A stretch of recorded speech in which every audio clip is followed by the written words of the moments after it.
James Phelps is a U.S. Air Force veteran who was injured during 4 deployments to Afghanistan as a technical sergeant. He has had a long and winding journey, suffering from physical and mental struggles from war, and now is a role model and inspiration to countless veterans across the country. We've been talking with him for several weeks since he came back from the National Wheelchair Basketball Association Championship Games in Indiana. James has been accelerating as a military para-athlete, competing in nationwide games, and has recently been chosen to compete with injured war athletes from militaries around the world as part of the Invictus Games. James has been accelerating as a military para-athlete competing in nationwide games and recently has been chosen to compete with injured war athletes from militaries around the world as part of the Invictus Games. James, thanks so much for your service to the country, and thank you so much for being with us here tonight. Thank you. So talk a little bit about that journey from where you started out and then eventually having dinner with Prince Harry.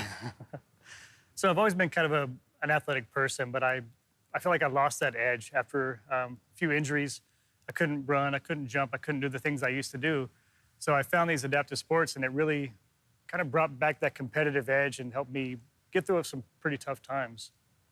So have you come a long way from where you first started out and to where did you ever think you would be where you were at now compared to some of the things you were struggling with early on? Absolutely not.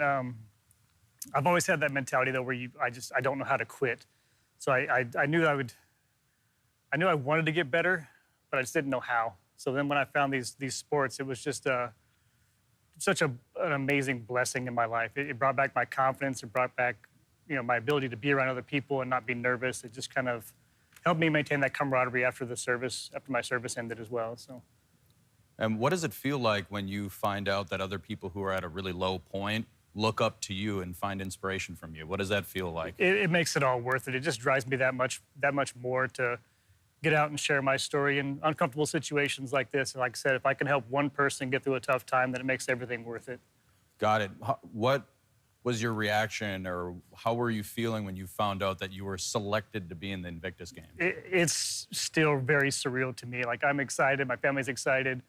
It's an unbelievable experience to represent Team USA. I never thought I would ever get to say those words, so it's an amazing accomplishment for me. And for anyone out there who doesn't know what the Invictus Games are, can you describe a little bit about what that's all about? Sure. So I've been part of the Air Force Wounded Warrior program, which is they take different branches and pitch against each other in games. Well, the Invictus Games is the exact same thing, but it's put on by Prince Harry in the UK, so it's an international competition. So now you take a bunch of service members who are former competitors, and now we're competing together on the same stage. Got it.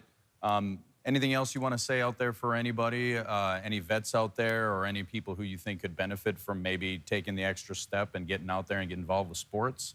Absolutely, yeah. The hardest thing is getting started. Just take that first step. And I mean, if I can do it, anybody can do it. All right, thank you so much, James, for being here with us tonight. Thank you. Yeah, we appreciate it. Yeah.